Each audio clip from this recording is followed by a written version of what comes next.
Over time, humanity has learned from patterns, beginning with recognizing what characteristics indicate poison in plants versus edible botanicals.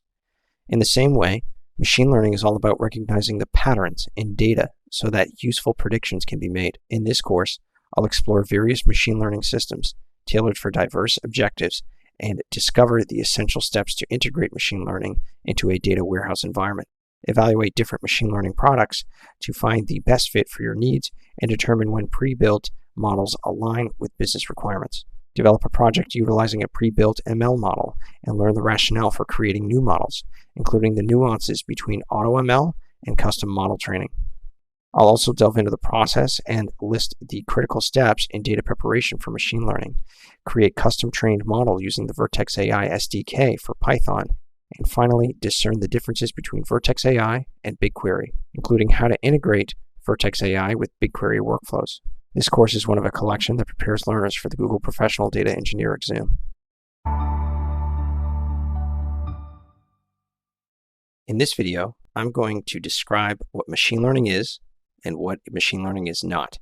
There's a lot of misconceptions of what machine learning actually is and what it is in terms of artificial intelligence, and there is a bit of a difference, and so I'm going to talk to you about those things, okay?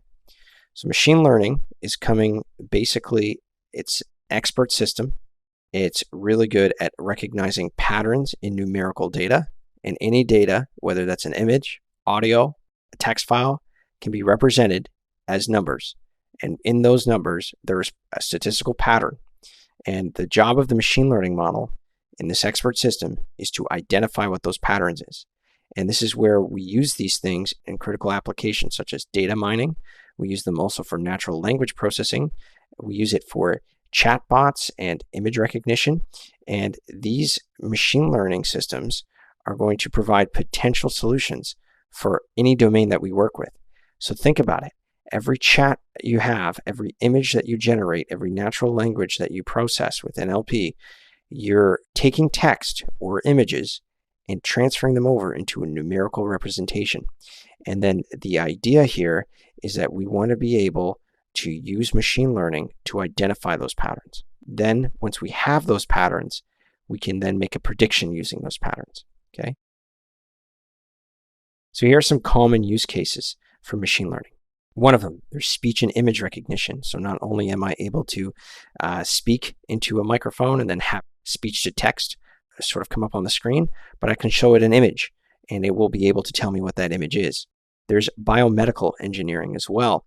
There's use case in that in the sense that we can identify certain biomedical challenges such as genomic studies, clinical trials, patient health records. There's a lot of data that's being generated in the biomedical space, and that's one aspect that machine learning can be used in.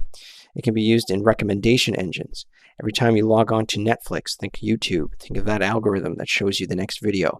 Those recommendation engines are powered by machine learning and AI. They're able to identify what you were watching 10 minutes ago, what you were watching last week, and for how long, and give you the next video that could potentially keep you hooked on that system. There's the financial services. They're used now in finances. It's actually prevalent in finance now because now we can actually use this to calculate risk and credit scores and figure out the probability of you approving loans based off your financial history. That's the idea of what this is used for. It's not only, but it can also be used to manage assets or portfolios for us, which is intriguing. There's all sorts of robotic automation that's being used today. Think about your Tesla, your smart cars, those self-driving cars. That's the idea of what's going to happen. It keeps us on the road. And that robotic automation is going to be all powered by AI and machine learning. So here's some basic machine learning functionality that I want to talk about. So we have this concept known as a decision. When a machine learning algorithm is used to make a prediction or classification. So based on some images, is this a cancerous cell or a non-cancerous cell? Which can be labeled or unlabeled. And so your algorithm is supposed to take a look at that image of a cell and tell you if it has cancer or not. There's also the concept of an error function. An error function is evaluating the prediction of the model. So what an error function can do is make a comparison between what machine learning model predicted for us and what the actual right answer is. So this is used in training. So if the machine learning model is really good, its error is going to be very small because it's predicting the actual values. So if I had hundreds of images of these cancerous cells and it's able to accurately determine, 9 times out of 10 that this is cancer or not cancer in a cell, well, then that's going to be due to the error function. So there's an actual error function that we use to measure its performance. Model optimization. This is so that our model can fit better data to the data points in the training set. So we'll have weights that are adjusted to reduce the discrepancy between the known example and the model estimate. Goes a little bit deeper because now we have to figure out, how does machine learning and artificial intelligence differ? What is the difference? Well, artificial intelligence is the umbrella term for different strategies and techniques that can be used to make machines more human-like. So AI, or artificial intelligence, will include everything from your smart assistant, like your Amazon Echo or your Siris, to your robotic vacuum cleaners and self-driving cars. But machine learning is actually more specific, okay? It is of one of the smallest, a subset of our AI. Okay, so the key difference here is that machine learning is a specific branch of artificial intelligence, but machine learning has a limited scope and focus compared to AI. AI includes all sorts of different strategies that we can use. So they differ in their goals and what they're trying to do. So the objectives of an AI system is to have a machine complete a complex human task efficiently. These tasks could involve learning or problem solving or pattern recognition, but the end goal for ML is to have a machine analyze large volumes of data. The machine is going to use statistical models to identify the patterns in that data, and it's going to be able to produce a result.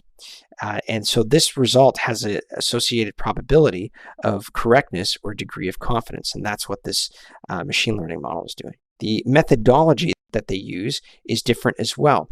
So AI is going to encompass a variety of methods to solve diverse problems, and this is where we can use things like neural networks. These methods include genetic algorithms, deep learning, neural networks, search algorithms, even rule-based systems, and even use machine learning itself if it needs to, a statistical analysis of the data. But machine learning methods are divided into two broad categories, and we have them both as supervised and unsupervised learning.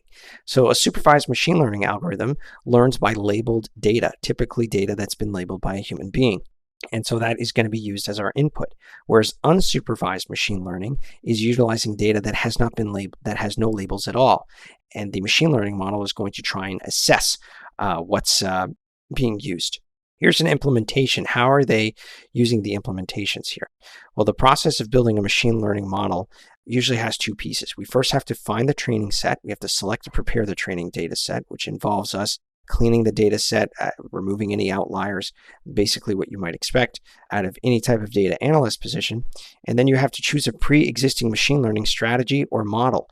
And so, for example, one machine learning strategy that is used is linear regression or a decision tree.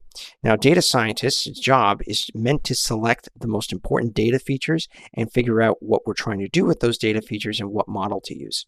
That's the idea. Now, building an AI product is far more complex than that, because what we're doing here is many people will end up choosing a pre-built AI solution that's off the shelf to achieve their goals. Now, the other option is, instead of using an AI deep learning, for example, a neural network architecture that hasn't been done, you would have to do your own research to come up with your own neural network to solve the problem that you're working on, and that costs a lot of money to do. Primarily, what we're doing now at the stage in machine learning in our research is that we're at the abstraction step, where a lot of this architecture has already been published, and you can actually find it online, and all you have to do is then figure out which architecture to use. So it's almost an off-the-shelf solution that you'd have to fit to your need.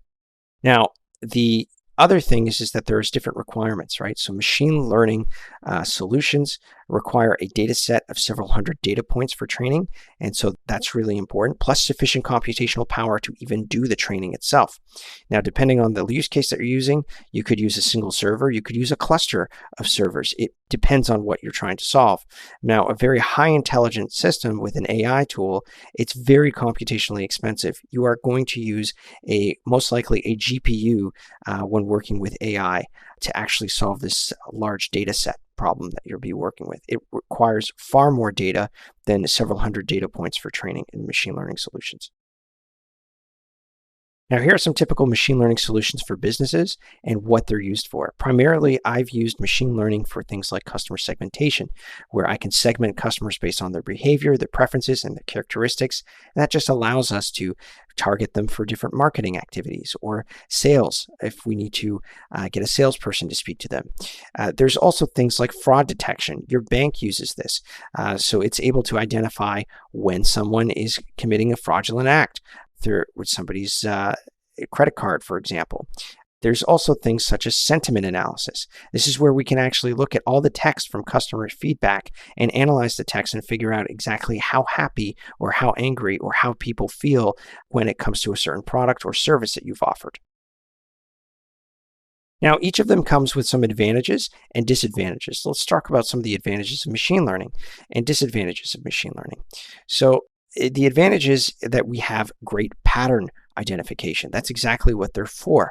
The disadvantage is that the training is expensive. So you have to sort of make your business case for this. How expensive is the training, and what possibility could I get from identifying this pattern? There's also the works without humans once you have this set up. So it actually is able to save you on some cost in a way. You don't have to actually pay someone to do this job, but it is very computationally expensive. Again, the training is expensive. It requires a lot of hardware resources to do this. There's increasing accuracy that comes with these models. The concept here is that may require expert intervention. It's not going to be a standard developer that works with this. You're going to have to bring a machine learning engineer or a data scientist to start figuring out how to build this for you. There's also multiple data formats that can be supported, not just text or numerics, but it can be images, audio, video. It can actually support that information as well. Now, the thing here is that these are some of the advantages and disadvantages, and I've only kind of covered a few of them here. This is going to depend widely on what use case are you trying to use this machine learning algorithm for, but that's primarily the main focus.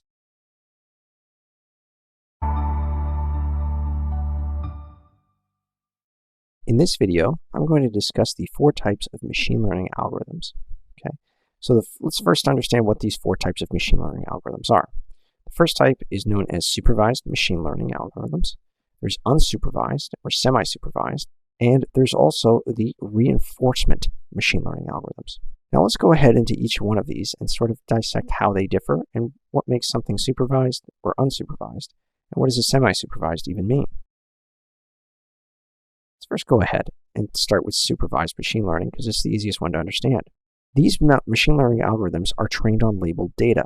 Typically, they're labeled with human intervention. So in a way, we consider them as supervised by a human being. We provide a labeled data set that comes from a human and gives it to a machine learning model, and it will correct itself and weigh itself in the training step on this trained or labeled data. This is where the supervision comes in. A lot of these models that are for supervised machine learning require a label to compare their prediction, because what happens is when they compare their prediction, it's going to correct itself or reweight itself to see how far it's off. Now, the type of machine learning algorithm will require this direct supervision from a developer, so training data has to be accurately labeled, and the algorithm boundaries should be set to let us know exactly what values it's allowed to use. All supervised machine learning algorithms are trained exclusively on this labeled data set, though. A key application for supervised machine learning includes things such as data classification. It's also great for things like trend predictions or forecasting, and it also includes change forecasting in our sales data, for example. Now, price prediction models to project retail sales or stock trading icons is really important for these things. So we'll end up using things like regression machine learning for trend predictions and change forecasting. We'll also do them for data classification as well. Typically what we're doing is we're taking data and we're just putting them into some group or category, and forecasting just means that we're looking at future trends based on the predictive models that we have. So here's unsupervised machine learning. So if supervised machine learning is on labeled data, unsupervised means that it's trained on unlabeled data. So a human being doesn't have to label a data set to provide it. This data set just contains a whole bunch of records of data that could be on anything, and we feed it to the model and it's allow itself to weigh itself. Now these means that there is no supervision that's required, because all we have to do is just take some data and provide it to it. We don't actually have to label it, but we do have to clean it to be able to retrieve some type of statistical analysis that's done on this. Now, common uses include the detection of rules that govern unlabeled data, and we'll use this for segmentation of data into groups. Here are some key applications for unsupervised machine learning as well. I use this again, just like I said, for segmenting my data. So I want to segment audience data or user data to figure out so I can come up with some personalized marketing campaigns, for example. I've used this for customer trend identification as well, and I've also used this for automated recommendations. Here's some personalized content that we can actually generate, and we can actually create some system and process efficiency. And that is really the use case here, at least some of the use cases for unsupervised machine learning, and it goes on because we can actually do this data segmentation on a wide variety of things, not just marketing campaign data for users. Semi-supervised machine learning is a little bit different. Now, this is semi-supervised. So what does this mean? It means that it's a little bit of supervised and unsupervised approaches. It combines elements from both types of those approaches in machine learning algorithms. It's used with data sets that only have a portion of data that's accurately labeled, and some of the data is unlabeled. Semi-supervised machine learning algorithms are trained on a subset of our correctly labeled data, and then what's going to happen is the model is then going to use itself to label the remaining unlabeled data in the sample. So it's a little strange. So this semi-supervised machine learning is great for classification processing from supervised machine learning to understand the desired relationships between the data points. Now, what ends up happening is that we can use the clustering process from other unsupervised machine learning algorithms to then group the remaining unlabeled data, and that's how it's able to generate a label. Now, there are some key applications for semi-supervised machine learning, just like with the other ones, is that it's great for categorizing data, it's great for processing media files, and by media files, I mean audio or image files. When a sample of accurately transcribed or labeled data is available, it can actually group large amounts of our text together, such as scanned books and documents, because it's able to identify where the text is coming from. Now, there's reinforcement machine learning. This is a little different. It allows the system to learn and improve the performance of a function, and it does this through trial and error and brute force. So there's also some successful actions that are rewarded, and that's what happens is that the weight of the model is going to change a little differently. And so that is what ends up happening here when we work with trial and error. It's going to be basically guessing. So the way I think about it is, think of a machine. If I'm trying to teach it mathematics, and I say, okay, I give it a math problem. I say, what's 4 by 4? And its initial guess is going to be 0 or something like that, completely off. And I say, no, the answer is 16.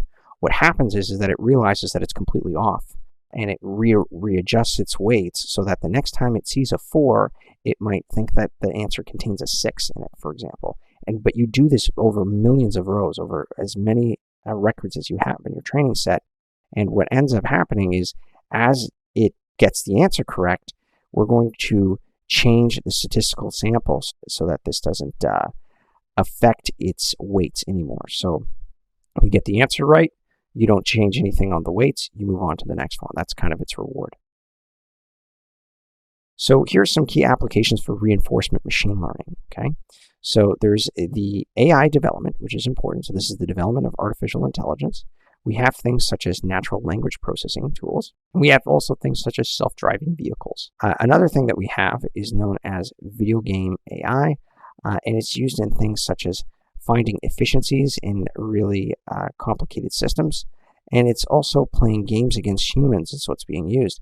When you're working with a video game, primarily the AI in that video game, that character, is actually done through reinforcement machine learning. That's the idea, so that we can teach a model to play a game like chess against a human opponent is because we're using this reinforcement ML. Go ahead and take a look at some examples of machine learning algorithms in action. So we have things such as neural networks. This simulates the way the human brain works with a huge number of linked processing nodes. Just like we have neurons in our brains, we have neurons in these neural networks, and they're all linked together. And they're great at recognizing patterns, and they play an important role in applications, including natural language translation, image recognition, speech recognition, and even image creation, not just recognizing, but creating things. Now, the linear regression The algorithm is used to predict numerical values on a linear relationship between different values. We'll have things such as logistic regression. This is a supervised machine learning algorithm that makes predictions for categorical responses, typically between two variables, either on or off, 0 or 1, true or false, that kind of thing. These yes or no answers to questions are what logistic regressions will be able to do. Now, decision trees are a little more complex. These can be used for both predicting numerical values, we refer to this as regression, but it's also great at classifying data into categories. And the way I've seen this is you've actually seen decision trees. If you've ever played the game 20 Questions, that's basically how a decision tree works. You start asking very broad questions and you start narrowing down your results. Now, these are branching sequence of linked decisions, and they could be represented with this basic tree diagram, and that's where we get these idea of a decision tree. Random forests, again, keeping in the theme of trees here, this is a machine learning algorithm that predicts a value or category by combining the results of a number of decision trees together. So if you have multiple decision trees together, we call them forests, and hence the term random forest. Clustering is another useful tool. This is an unsupervised learning technique. It's great for clustering data and identifying patterns in data so that it can be grouped together the data. So computers help data scientists by identifying the differences between the data. And the way I think about it is if you think about two classes of things that are very different physically, for example, such as a child's weight versus an adult's weight, typically they're going to be very different from each other. And so if I had a bunch of weights that I didn't know the person's age or anything like that, if I put them on a graph, you can see that there will be some clusters that are going to be formed. So I'll have some children's weight and I'll have some adult weights. And you should be able to see things clustered in that graph. And so that is the idea of what clustering does, is it groups things so that we can basically get a kind of like a rule of thumb to figure out if someone's weight is this, are they typically going to be an adult or are they going to be a child? And that's what this clustering algorithm is for. So that's a little bit about machine learning algorithms and how they're used in action, as well as the 4 types and what they're used for. In this video, I'm going to discuss the standard steps that are associated with incorporating machine learning into a data warehouse process. So we understand that there's going to be a basic machine learning workflow. What exactly does that mean? Well, the first thing in the workflow is we have to gather our data. Once I've gathered the data, I have to store it somewhere. I need to then pre-process the data. And this involves me removing some erroneous data, such as null values, or changing columns that I don't need and removing them, or generating new columns based off columns that I have. This is called the data pre-processing step. Now, when I get into the data construction step, really what I'm doing something what's called feature validation or feature generation. You'll also see it called feature engineering, where I'm trying to incorporate a combination of the columns and create another column based off them. And this is where I end up, you could potentially find some interesting data trends between those columns that I've just created and the columns that I'm trying to predict. And so then there's things like training and refinement. So now that I have my data constructed, I've got my columns interested, and I've figured out what the general patterns are, I then want to train the model that I'm working on. So I'll pick a model for this, and then I'll do what's called the evaluation step. It's great that I've created a model, but how do we know that it's working? This is the step where after I've selected all my hyperparameters for my model, and I see that there's some accuracy that's there, I need to be able to measure those accuracies. So I test the model on a test data set, just like I would give a test to a student, where I don't give them the answers and I just ask them to fill it out as best as they can, and then I take it and I compare it to an answer key. This is the idea of the evaluation step. And so what we want to do is take this basic ML workflow and talk about it when it comes to Vertex AI model training. Because really what's happening in this model training is there's 3 different types.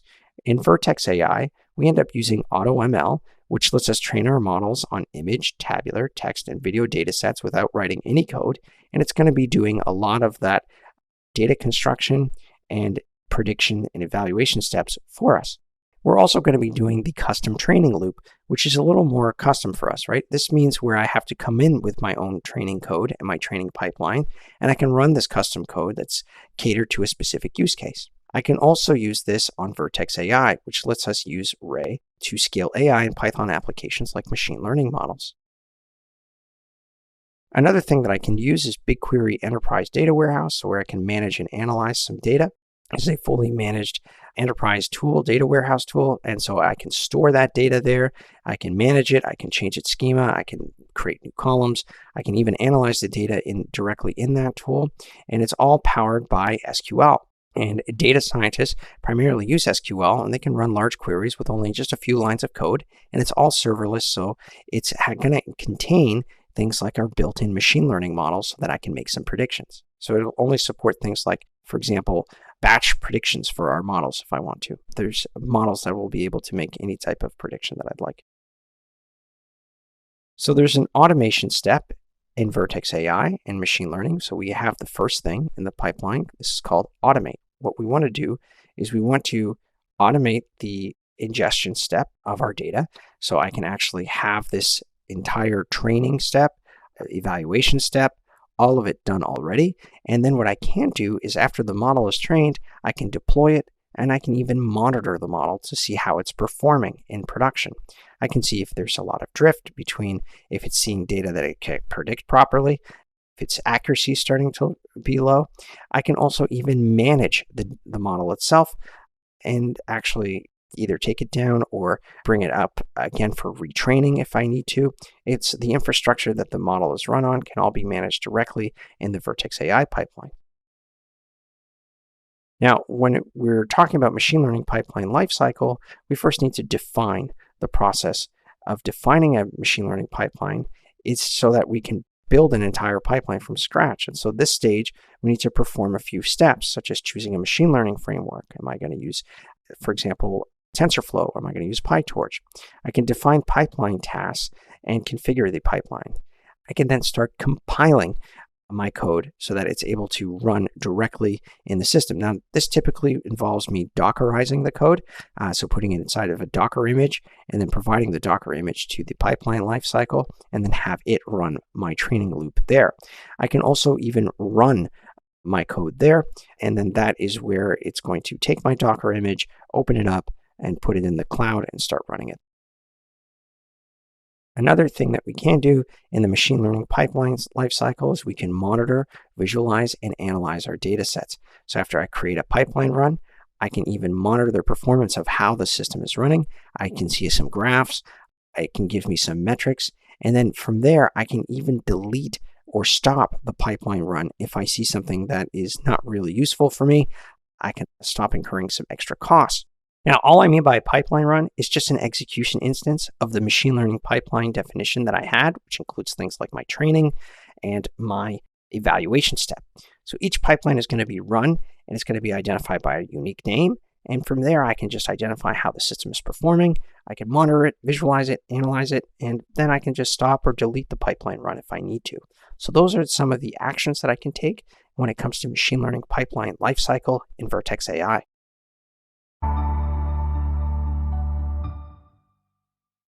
In this video, we're going to describe and compare the different products available to leverage machine learning in Google Cloud. So AI and machine learning products, there's a few different services that are built into Google Cloud. One of them is known as the Vertex AI Studio. Now, this is a tool for rapidly prototyping and testing generative AI models. So we can work with prompts, design our own prompts, and we can customize foundational models for our purposes. And we can use LLMs to handle tasks that meet the application's needs. This is great for things like prompt design and tuning with a very easy-to-use interface. There's the Vertex AI Agent Builder. This creates a range of generative AI agents and applications grounded in our organization's information and data. Now, this builder is going to provide a very low-code tool for building consoles. Alongside, you can use it for orchestration and customization capabilities. I use this to build multimodal conversational AI agents.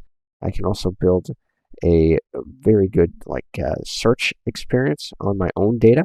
So I can actually use the Google Vertex AI Agent Builder to search data that's collected by an enterprise.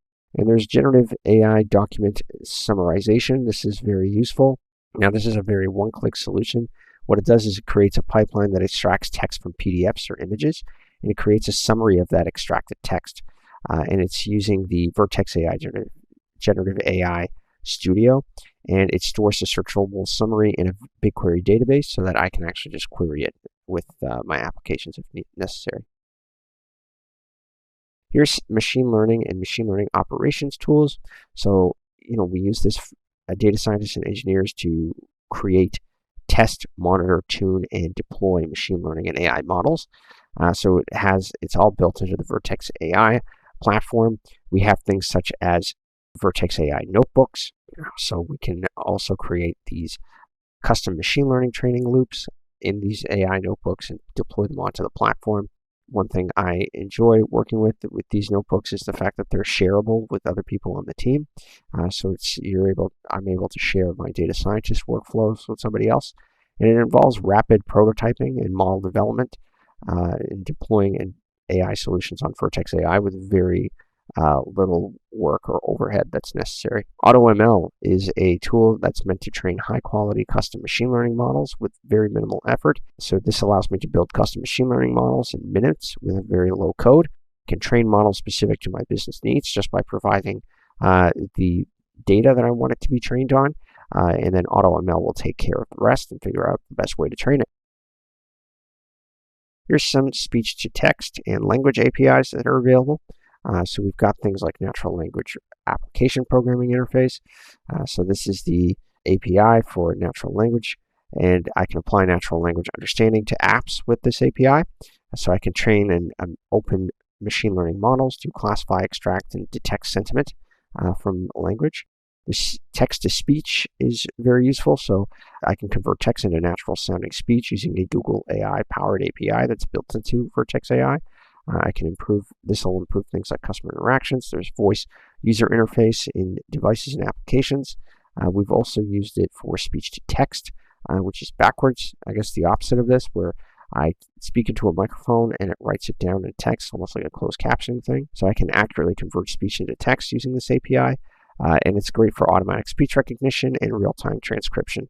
And translation AI, again, is useful.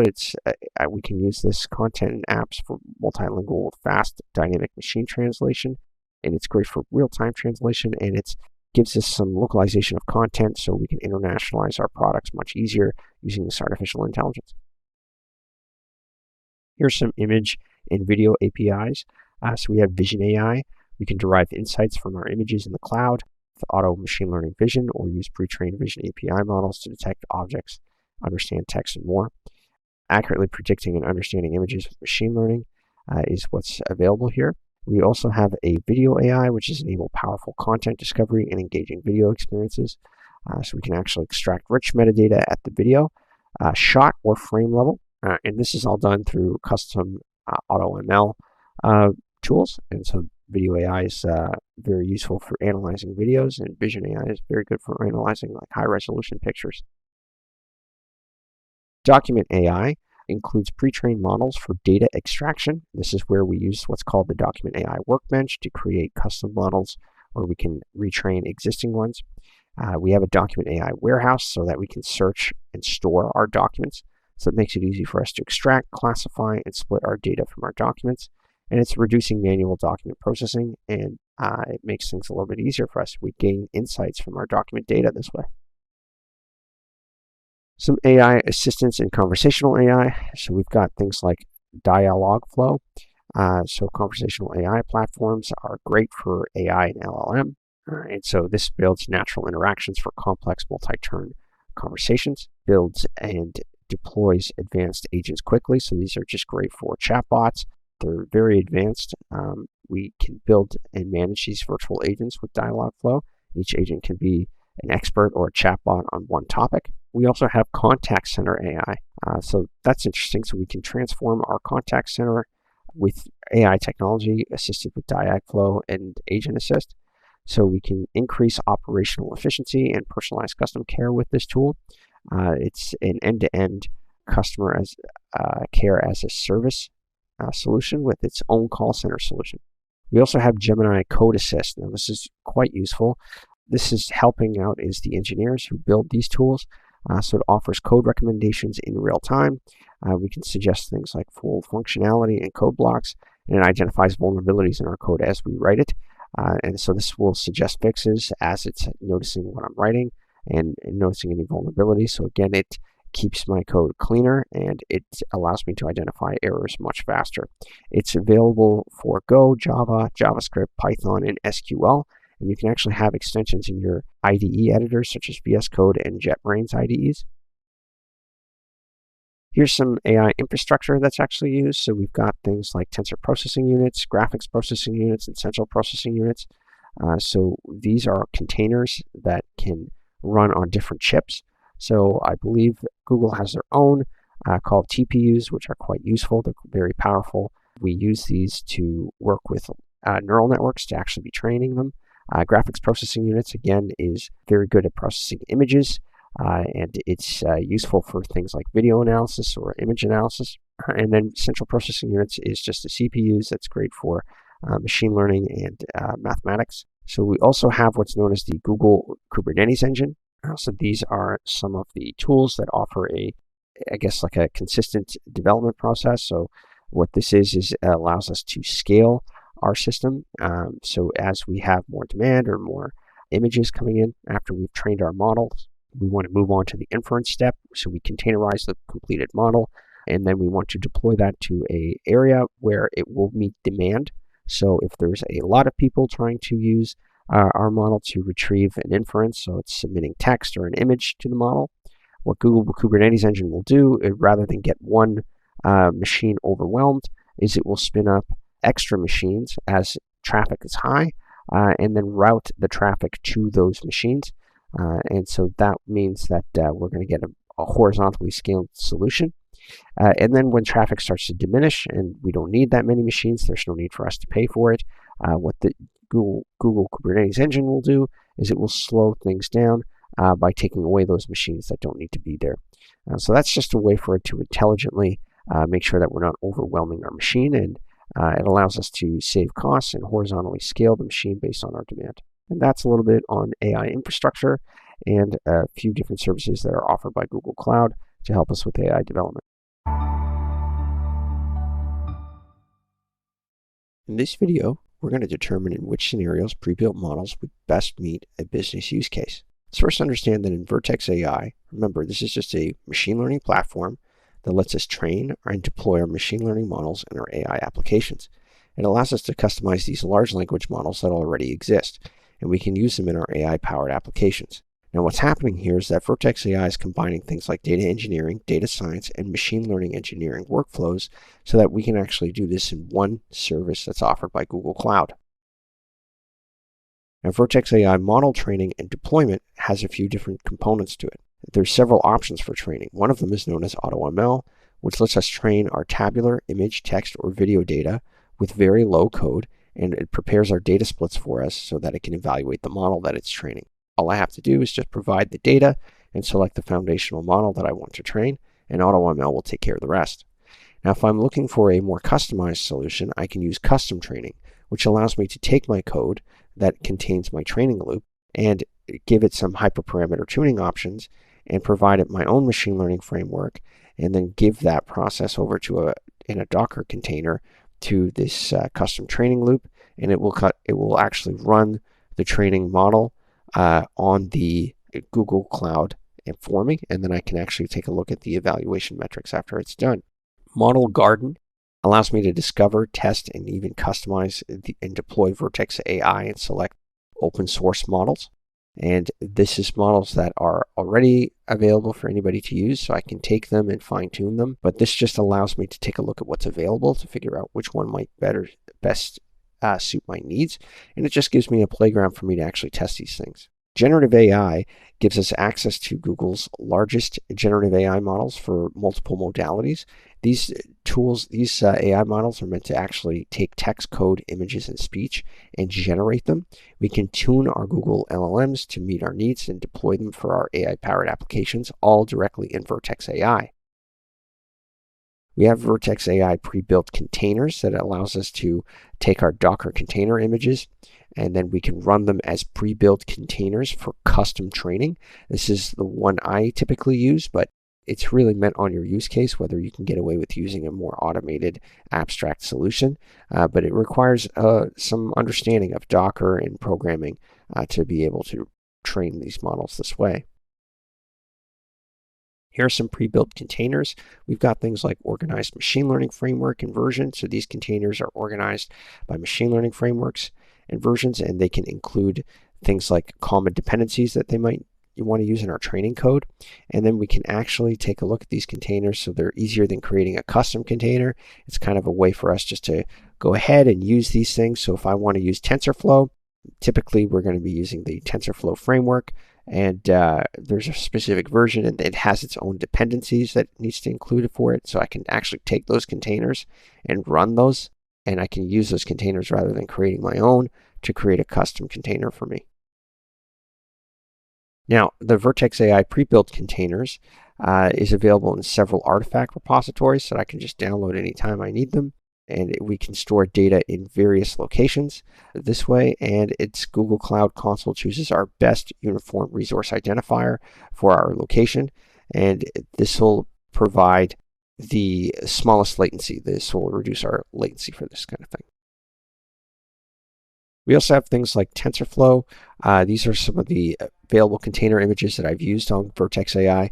We have things like PyTorch as well, and I've used things such as scikit-learn as well as XGBoost. And these are all images that I can take and start working with. And these four are the major ones. I've typically stuck with TensorFlow and PyTorch, but XGBoost is very useful. And scikit-learn is great for just general machine learning applications, and it's built into Python as well. And so these are the four ones that I've used for my images. So you can go ahead and take a look at each one of these images and see if you can customize them for your needs. Typically, these are the ones that are used in industry the most. So that's a little bit on Vertex AI and their pre-built containers, as well as training and deployment on Vertex AI. In this video, I'm going to show you how we can actually use the Vertex AI platform to go ahead and deploy a model. So the first thing we're going to do is we are going to go up to the search box here and look for Vertex AI. And we are going to type Vertex AI in our search bar, and we'll be met with Vertex AI, which is one AI platform, every machine learning tool you need. This is what is going to be met with this page. This is the dashboard for our Vertex AI, and this is where we're going to actually use Vertex AI to find a model in the model garden and deploy it. So it's actually quite simple to do. Since this page here, if this is your first time visiting this page, you're going to have to enable some APIs. Google Cloud will offer you a button for you to click to enable those APIs. And you can actually, after you've enabled them, you can do everything we're doing here in this video. And the next thing we're going to do here is we are just going to go into the model garden. So on the left-hand side of our page, you'll see here that there's a section called Model Garden underneath Tools, underneath Dashboard. Go ahead and click Model Garden. And what Model Garden here will do is it will display all of these models that we can actually deploy to Vertex AI that are already pre-built for us. So for example, we have the Gemini or ImageGen or Gemma 2 that allows us to use these models that are offered by Google. And it's also other companies that we can use as well. And we can do them for different tasks and modalities. So here on the left-hand side, you'll see that there's language, vision, tabular data, as well as speech and video. And there's also different tasks that we can use them for, such as generation, classification, detection, extraction, and just about anything we need here is over here. So we can filter them by clicking on the modalities and the tasks that we need them to accomplish. Now for this example, I already have a model in mind, and there's a model that's offered by Meta called ImageBind that does image recognition. So we are going to go ahead and type ImageBind. And so this is the model that's offered by Meta. And so this is what we're going to be using. So what we can do once we've searched for ImageBind on the model, all we have to do is click Deploy, and we can actually save this to our model registry and deploy it to an endpoint. And it's quite simple, so we'll call an ImageBind classification. This is the model name that it's going to be given. This is the endpoint name that we'll use, and we need to now specify the region as well as the machine spec. So here, the machine spec, we are going to have to use an NVIDIA GPU to do this because this is a image classification model, which requires a GPU rather than a CPU to actually run this. Now, what we're going to do here is just go ahead and use US Central 1, Iowa. That's the closest endpoint to me. And we are just going to go and click deploy. After this is deployed, you'll see that you'll get a notification. It says that you'll receive the notification when the model is done. To track the model, to see how it's deploying, go into the left-hand side of our Vertex AI bar and scroll down till you get to the section that says Model Registry underneath Deploy and Use. And click Model Registry. You'll see that there's an image bind classification model, and we can actually track what's happening to this deployment by clicking the little bell icon up at the top. You can see that it's uploading our model to our project.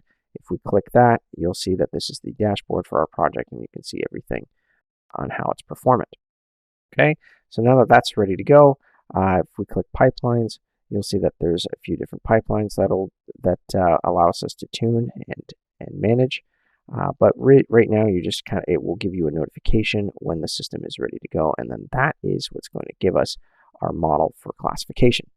Now, once this model is created and it's notified, we can then use the API endpoint that is attached to this model so that we can actually create the model or deploy it to an endpoint itself. And this will make sure this endpoint then can be used in an API sense, or we can use our Python code or any other SDK code that's offered by Vertex AI to then make calls or predictions with this model. So in this case, this is an image classifier.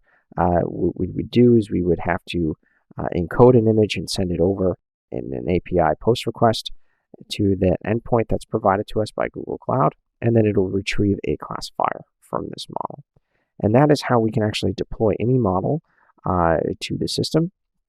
And Vertex AI just allows us to use any one of these model gardens with a simple deploy button and actually have it deployed to Vertex AI to an endpoint, and then we can utilize it in our applications.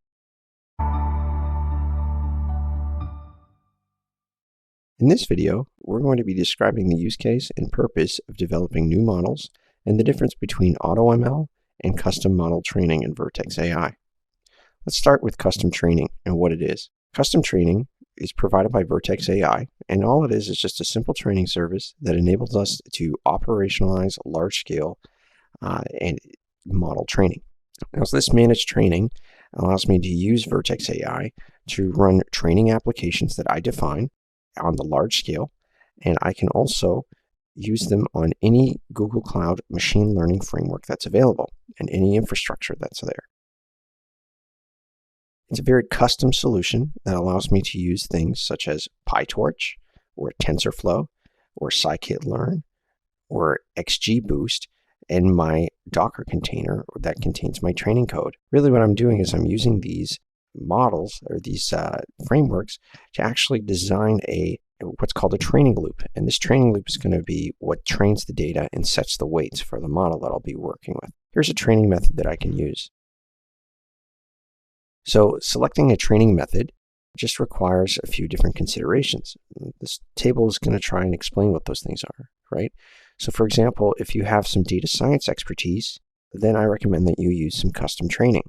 If you have some programming ability, then custom training, but not using AutoML, but anything with SQL programming that's required with BigQuery ML is also useful. If your time to train your model is going to be a little different depending on what you choose to use, whether that's using BigQuery machine learning or auto machine learning.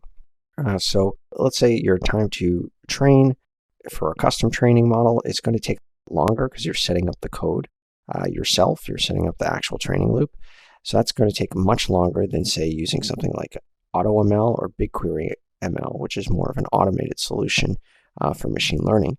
There are some limits on machine learning objectives when it comes to AutoML. There's only certain things that you can do, and including things like classification, regression, but really these kind of advanced models with custom training, you can do just about anything that you can code that's available. So we've got manual model performance optimization is available in custom training. You can manually change things such as the weights or hyperparameter tunings yourself to make the model perform better. You can't do that with AutoML. It actually does it for you in the back end, but nothing that you do on your own. And BigQuery ML, you can't do that. You have full control of the training environment and custom training. I can use whatever Python version I want in a Docker container, and I can set up whatever packages I need to use there. With AutoML, it's very limited, and with BigQuery ML, you really can't set the environment at all. It's already been set for you. There are some data size limitations that are dependent on whether managed or unmanaged data sets are used inside of the Vertex AI. But then with your data size limitations with AutoML and BigQuery ML, there's only a certain size that you can use for your training. So that again limits you to see what, if you have a very large data set, you're going to need a very large data set. If your model has a lot of weights or it needs a more custom solution, AutoML won't be able to actually increase that data size limitation. So you're going to have to keep that in mind. If your machine learning application doesn't require a lot of data and you can get away with using just a basic model, then maybe AutoML or BigQuery ML would be the best way to go. Here are some Vertex AI workflows that we can use. We can prepare our data. That's the very first step that we're going to do, is that gathering our data and determining the data that you need for training and testing our model based on whatever outcome we're trying to do is our very first step. The next thing we want to make sure is we have to train the model itself. So this involves what's called setting parameters and actually building the model inside of the framework that we're using. And then what we want to do is we want to be able to evaluate the model that's been trained and test it against data that it hasn't seen and give it a score. Finally, if we're happy with the results, we can deploy the code, the finished model, directly to Google Kubernetes Engine or a service that can accept the model. And then what's going to happen is that model is going to be in the inference stage where an API can send it input data, and it'll retrieve some, maybe the API could retrieve some results or some prediction that the model is making.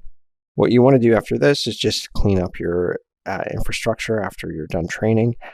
So this way you don't actually need to incur any extra cost in your Google Cloud build.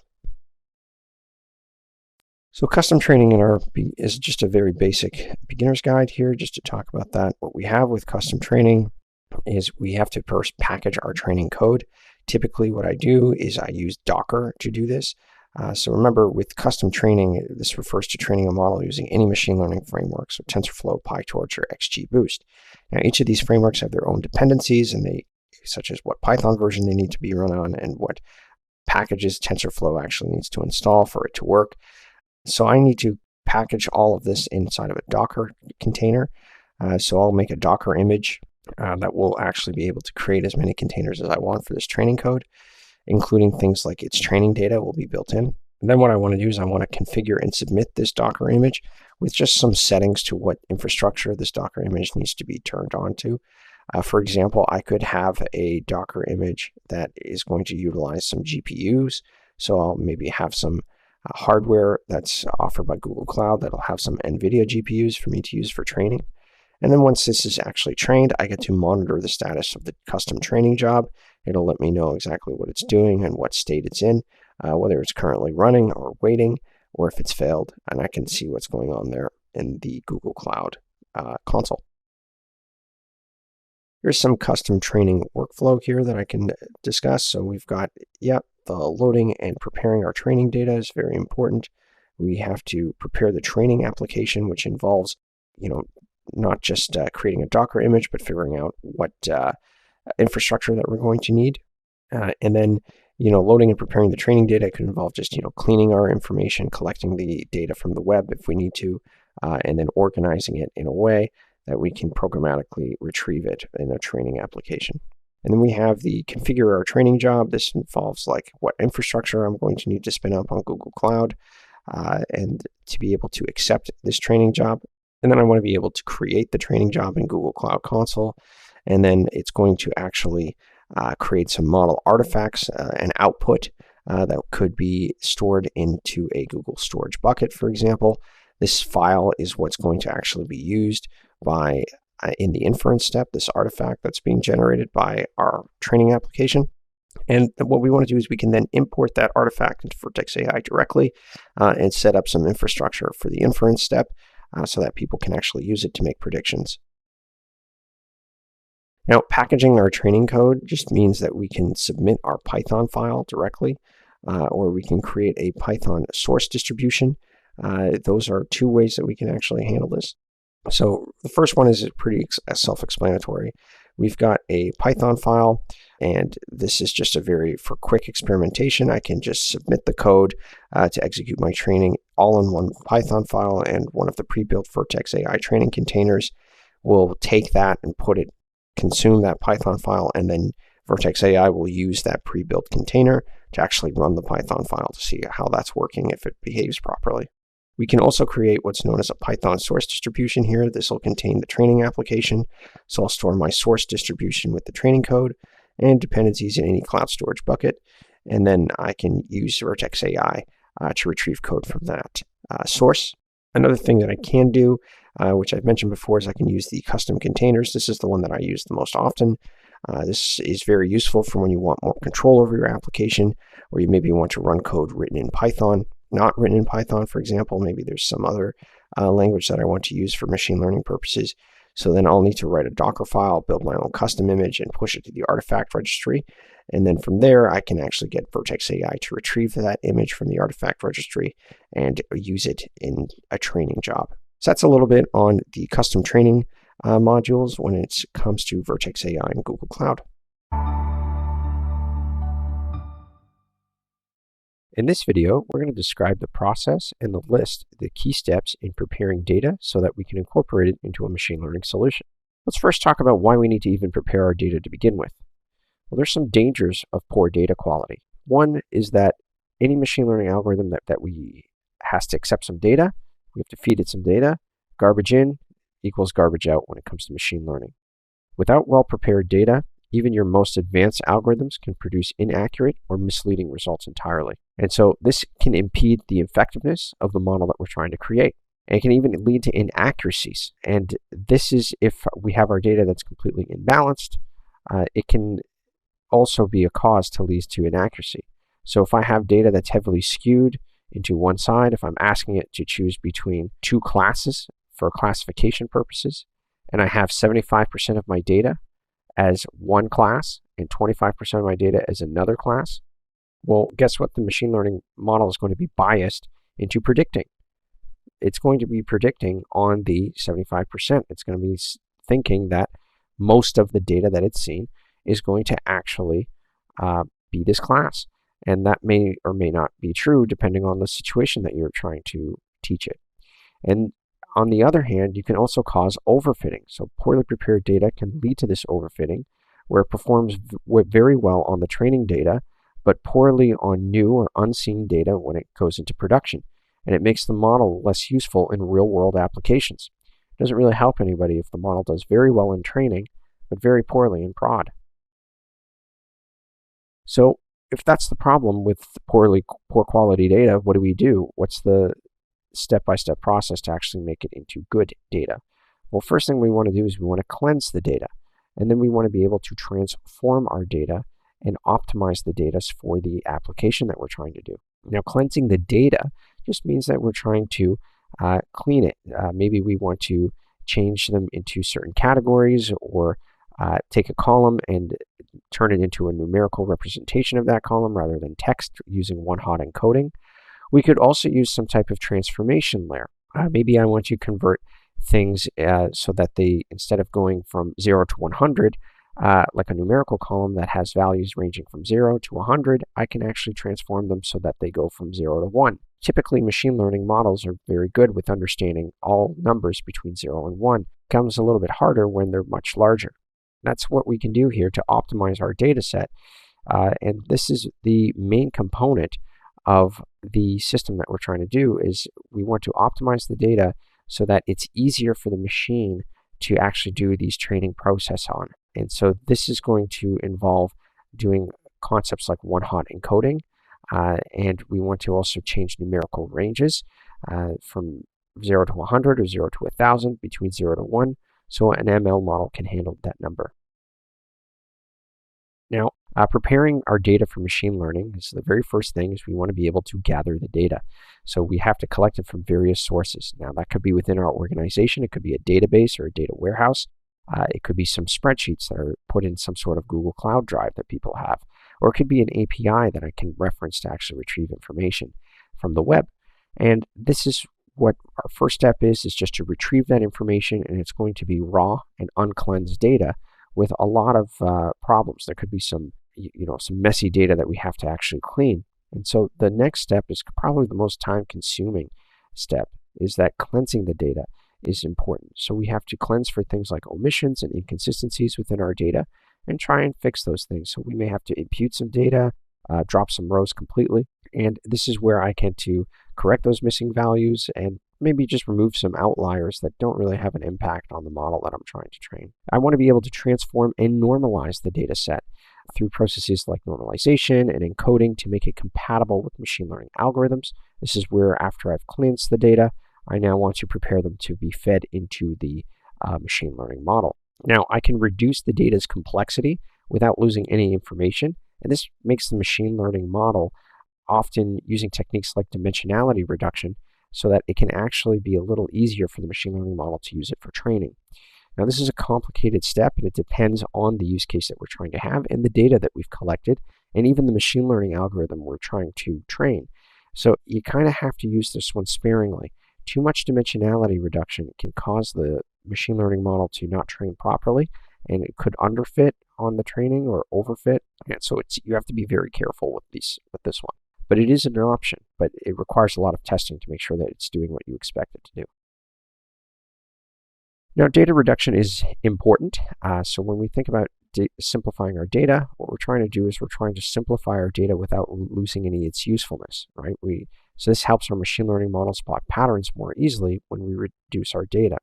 So if we have quick and accurate information for timely decisions, we want to be able to reduce the noise so that it's less information that the machine learning model needs to know. So what this is just a process of us simplifying our data without losing the actual core of what the data is representing. I call it removing redundancy in the data. And it's particularly useful when you're dealing with marketing data or forecasting sales data. When you have very large data sets that can be cumbersome to analyze, most likely the data is actually saying the same things over and over again in different ways. So removing those kind of redundancies is going to help the machine learning model. And what we're doing here when that happens is it makes the model easier to understand and identify those patterns that are inside of the data. And it can make our data sets more manageable, and it speeds up our machine learning algorithms without sacrificing any modeling performance. The next thing I want to talk about is splitting data. Now, this is our last step in preparing our data for machine learning, and usually what it means is I have all of this large data sets, and it's very, very large, and I need to split this data into three pieces. The first piece is called the training set. The second piece is called the validation set, and the third piece is called the test set. Now, what this does is I usually take 70% of my data as the training set and 30% of my data as the test set. Now, the training set is used just to train the model, and the test set is used to evaluate the model after the training is done. Sometimes I'll use a validation set. This is just a subset of the training set or a separate set, so that this is so I can fine-tune the model's parameter. I use it for a technique called hyperparameter tuning.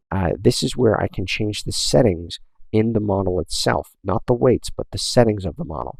And I get to see how it's performing with the settings. So I can basically figure out what combination of values for those settings do I have to have for the model so that it performs very well. Now, what I do is I make sure that each set is going to represent the overall data. So if I'm analyzing, my customer data to try and segment them, I need to make sure that each set is going to contain a good mix of different segments so that no set is going to be biased for those customer segments that I'm trying to train on. But those are the three data sets that I split into. Primarily, I use the training set and the test set. So I have a very large set, 70% of it goes to my training set, 30% goes to my test set, and maybe I'll take a few rows from the training set and create a validation set just to do some hyperparameter tuning so I know exactly what parameters those models will need. With the right parameters, not the weights, but the parameters themselves, the settings on the model, I know I can get the best solution for that model so that it can be used in production. And that's a little bit on how we can actually train and split our data when it comes to machine learning models.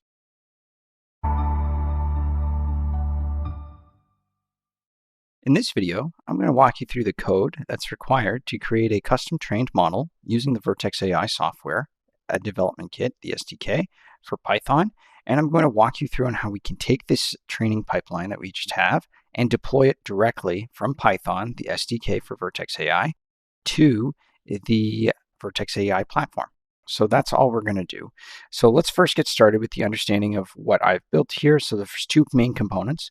There's the training pipeline, and then there's the submission of the training job to Vertex AI. Let's first understand what's going on here in the training pipeline.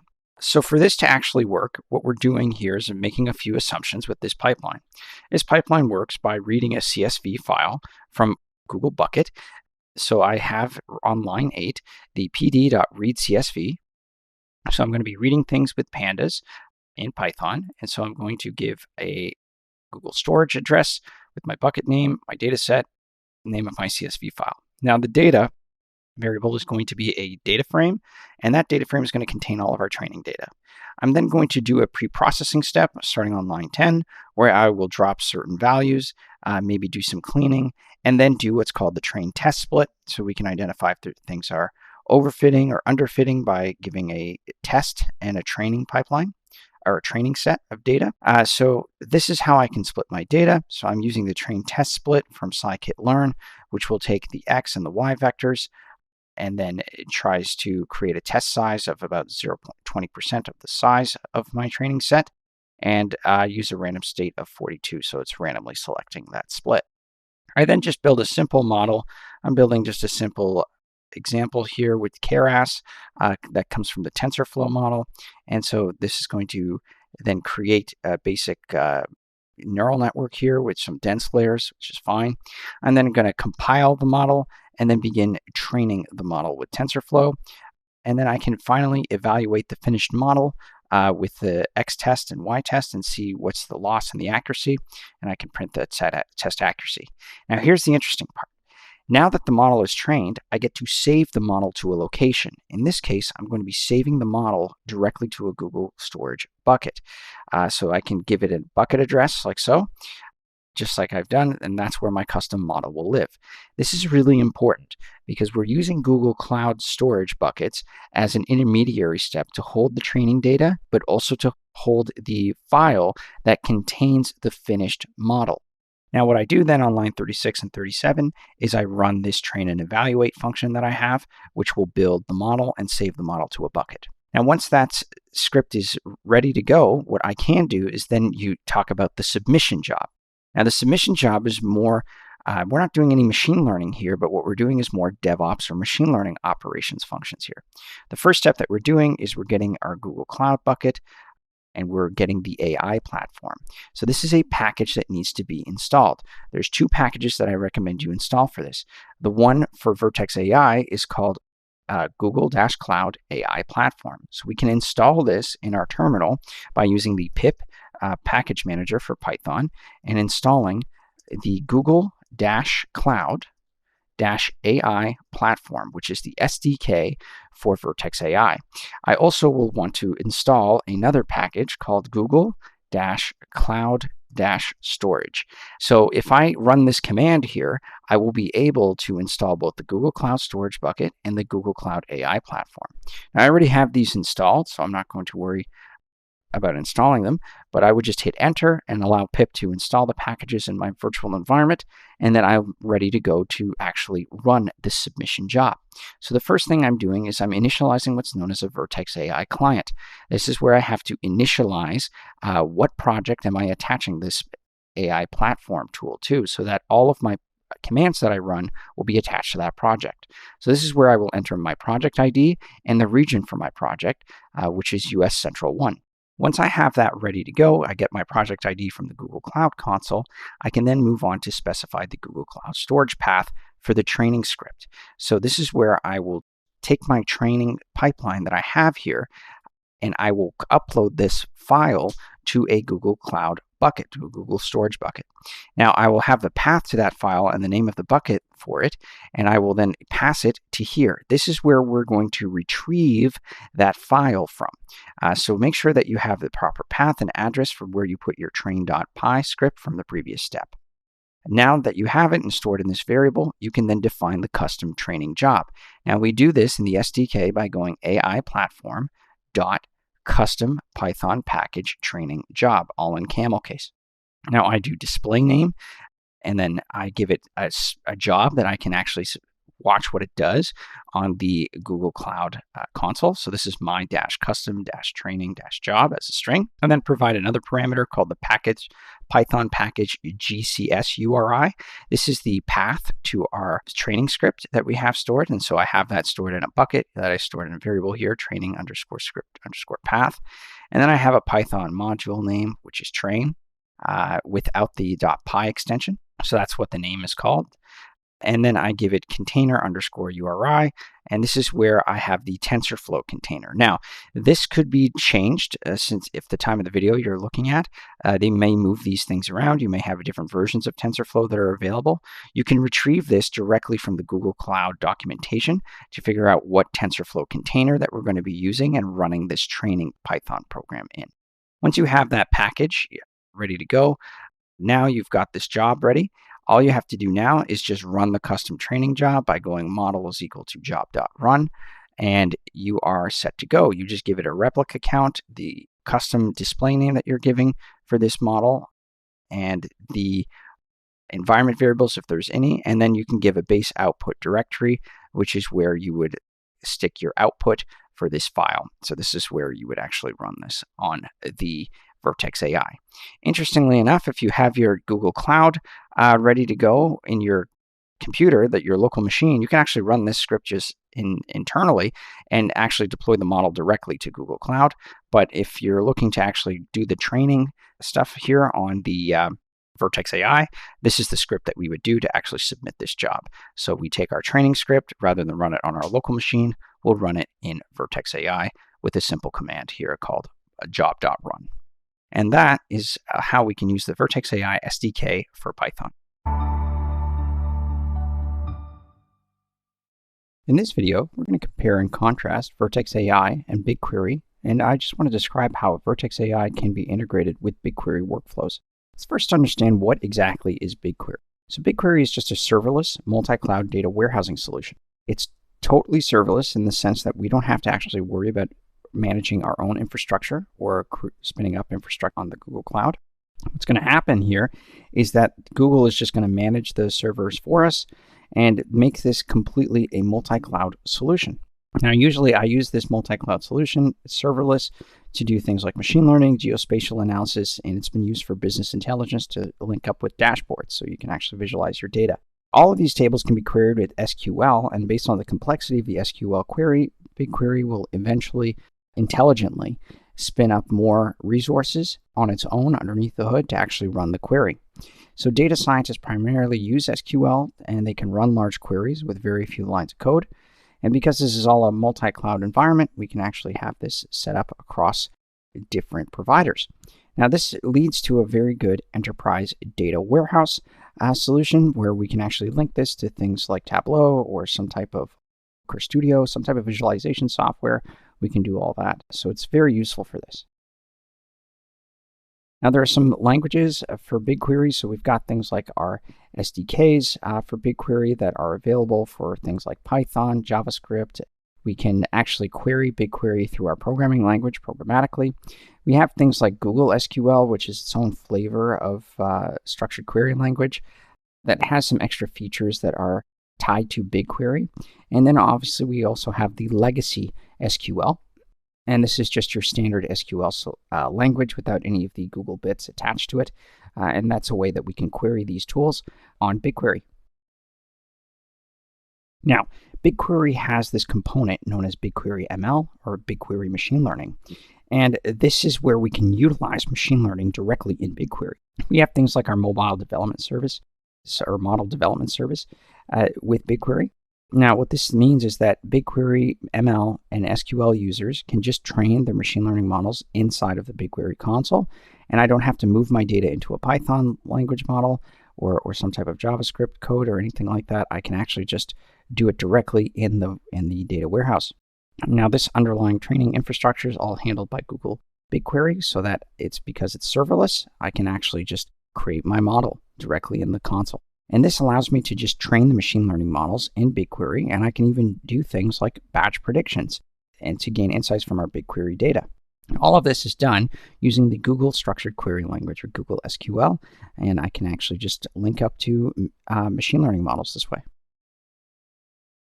Now, Vertex AI has these components. It does do training. It has things like AutoML, right, which is just an end-to-end AI ML platform.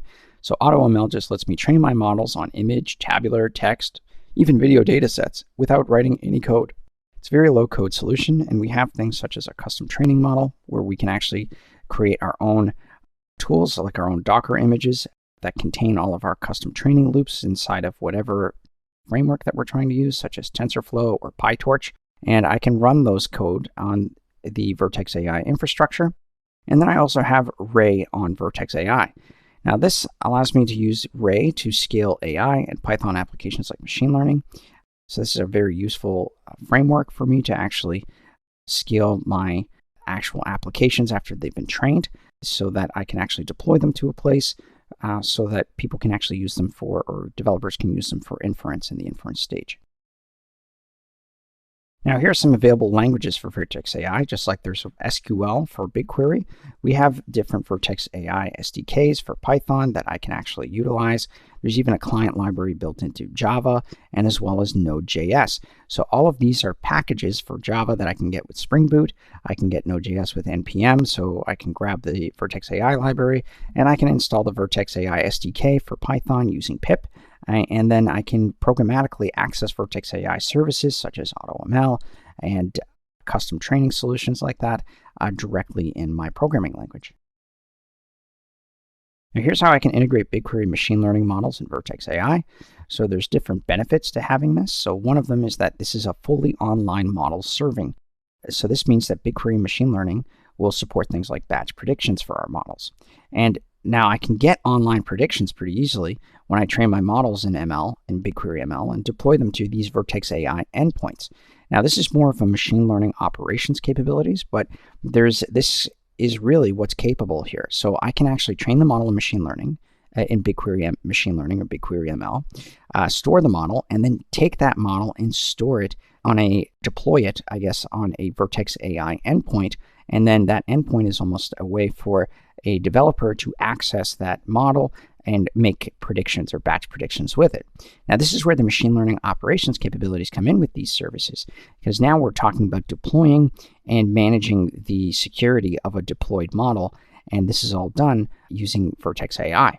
So this is where, when they are kept up to date through continuous training, Vertex AI will offer machine learning operations tools that automate this monitoring and retraining of our models so that we maintain the accuracy of our predictions over time as they're in production. What we're really trying to do here is monitor the model for what's called drift, where the production data that's provided to the model is starting to make the model degrade, so the model's not doing well in production data. And this means that we need to retrain because something has changed in our problem set. Now, Vertex AI pipelines, we can use BigQuery operators to plug these BigQuery jobs, including BigQuery ML, into a machine learning pipeline. And this is with Vertex AI model monitoring will allow me to deploy this thing. So there's all these tools that are built into Vertex AI. So I can actually use a Vertex AI pipeline to include a BigQuery machine learning model training step. And then finally, after that training step and the model is created, I can then deploy that model to an endpoint, and it's all done through the Vertex AI pipelines. And that's some of the machine learning operations capabilities that are offered by Vertex AI and BigQuery machine learning. In this video, I'm going to identify some common issues that can arise with machine learning and how to troubleshoot them. One of the most common problems that we see in machine learning is when we are dealing with the concept known as overfitting. Overfitting is what's called a machine learning behavior that's completely undesirable. I guess it's what's happening is the model is so accurate with the training data, but it's not accurate with any new data that it hasn't seen before. Now, that's great because you might think that, hey, I've actually done really well when I evaluate my model in the training step. It's doing really well, but you have no idea how it's performing with new data that it hasn't seen before. And so what we can do is start to use machine learning models for making predictions. So we have to train them on a known data set. But based on that information, the model is trying to predict outcomes for these data sets that just don't make any sense, like it's not doing well. So an overfit model just gives inaccurate predictions and cannot perform well for types of new data that it hasn't seen. And you usually catch this in the inference step. Here are some overfitting examples for when this happens. So when I have an irrelevant feature is overrepresented in training data. So if I have something that I'm trying to analyze photos and identify the ones that contain dogs, for example, if the model was trained on data that contained a majority of photos showing dogs outside in parks, it may, learn to use grass as a feature for classification. That's pretty bad, right? So then it's directly relating grass and dogs together, but there is a possibility that grass, you could see a picture of a park. It doesn't mean that there's a dog there, right? So it may not recognize a dog inside of a room. That's the kind of thing. You need dogs in different environments so that it's able to understand that stuff. So that's a common overfitting example. Another one is when the training data is too specific. So, if I'm trying to predict a student's academic performance, and I can analyze several factors like things like family income, past academic performance, and academic qualifications of the parents. But that test data could only include candidates from a specific gender or ethnic group. What you will see here is called the data as being way too biased. In this case, overfitting causes the algorithm's prediction accuracy to drop for candidates when their gender is or ethnicity is outside of the test data set. So our training data set has to be, representative of the actual problems that we're going to be seeing when it's in production. So that's our job as data engineers or data scientists to make sure that that is true. Now, here are some typical causes of overfitting. So I've already kind of talked about, here's another one that's called a training data set is way too small. It does not contain enough data samples to accurately represent all possible input data values. We have things like noisy training data that contains large amounts of irrelevant information. And this is where we don't actually need to see a dog and grass together. So why are we including that in our training data? Now, the model trains for too long on a single sample set of data. That is going to cause overfitting. And then you have excessive model complexity.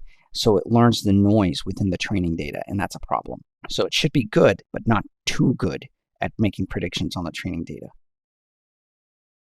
So how do we detect overfitting? So what we want to do is we want to test the model on more quality data. And the way I do this is I use what's called k-fold cross-validation. So this is where I take one method I like to use is divide my training data into k number of equally sized subsets or sample sets, and we call these folds.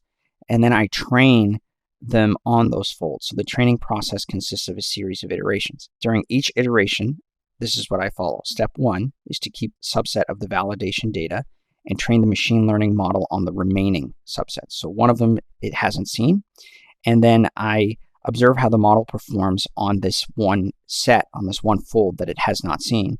And then I score the model performance based on the output data quality. Now, this k-fold cross-validation is then repeated. So then what I do is I cycle. I put that set back into the model, and I take another one out and put it over to the side and try again. Now, what happens is then I start to see, okay, how does it perform on this fold when it was the validation set? And see if I can get a statistical sample that way. Now, that's one way we can determine if it's overfitting. So if it does too well on that, then I know that there's a possibility of overfitting. Now, another thing for remediating overfitting, so how do we fix it? One thing I like to do is a concept known as pruning. This is where I can identify several features or parameters that impact the final prediction when I build a model. So this could be like a column, for example. So this is called feature selection. It will identify the most important features within the training set and eliminate the irrelevant ones. So if I'm trying to predict if an image is an animal or a human, I need to look at various input parameters. So things like face shape, ear position, body structure, it could be anything. And then I may prioritize face shape and ignore the shape of the eyes. This is where I have to do exploratory data analysis to figure out which combination of these columns correlate with the prediction I'm trying to make, and then remove all the other useless columns that don't correlate with anything at all. And so the other thing I like to do is called early stopping. Early stopping will pause the training phase before the machine learning model learns the noise in the data. Now, getting the timing right is critical, it's important, and it's very difficult to do, so I try to avoid this one. Now, regularization is one that's the most commonly used to prevent overfitting. Now, this is just a collection of overfitting techniques. These methods will actually try to eliminate factors that do not impact the prediction outcomes. And what it does is it grades the features based on their importance. So mathematical calculations apply a penalty value to features with minimal impact. And this is kind of where we have to choose the right statistical model to predict the housing price of a city in 20 years. Well, regularization have to give us a lower penalty for features like population growth, average annual income, but a higher penalty value to the average annual temperature of the city. We know that should not affect anything. So getting rid of those features through regularization, weighting those features is the best way to handle that. Another thing I like to do is data augmentation. So this is a machine learning model or machine learning technique that changes the sample data slightly every time the data model processes it. And so this involves me changing the input data in very small ways. And if you do it in moderation, it makes the training sets appear unique in the model to previous times it's seen the data. And the last one is known as ensembling.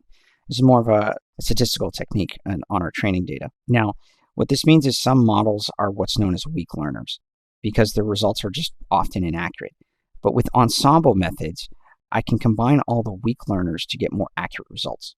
That's really how it is. What I'm using here is multiple models to analyze sample data, and I'm just trying to pick the most accurate outcomes out of all of them.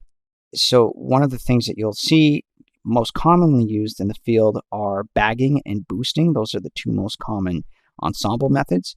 Boosting is something that's used to train different machine learning models one after another to get the final result, almost like step function kind of thing. And then while bagging will train them in parallel. So one of them is sequential, the other one's bagging technique will train all of those machine learning models in the ensemble at the same time. So that's a little bit about that. Now, the other thing that you'll see is called underfitting. If overfitting is the model doing really well on the trainings data, underfitting is the model doing really poorly on the training data. Now, what this means is that this occurs when the model cannot determine a meaningful relationship between the input data and the output data that it's trying to predict. And so we get these underfit models. And if you haven't trained for this appropriate length of time on a large number of data points, this can also happen. Now, this usually occurs when there's insufficient time for this allocated for training. So we count the unit of time in training as the number of epochs that we show the data for. This number of epochs needs to increase until we receive the proper accuracy on the validation set. So if you don't have the model trained for a certain number of time, for a certain value, you're seeing underfitting, try to let the model train for longer and see how it works. Try this out when you're building these machine learning models. Vary the number of epochs and measure the accuracy of the model, and then create a little graph for yourself at the end and see exactly what happens when the epochs increase. Do we notice that there's kind of a sweet spot for a certain number of epochs where I get the best value, the best accuracy? That's what you'll notice with underfitting. So that's a little bit about underfitting, overfitting, and how we can actually detect it.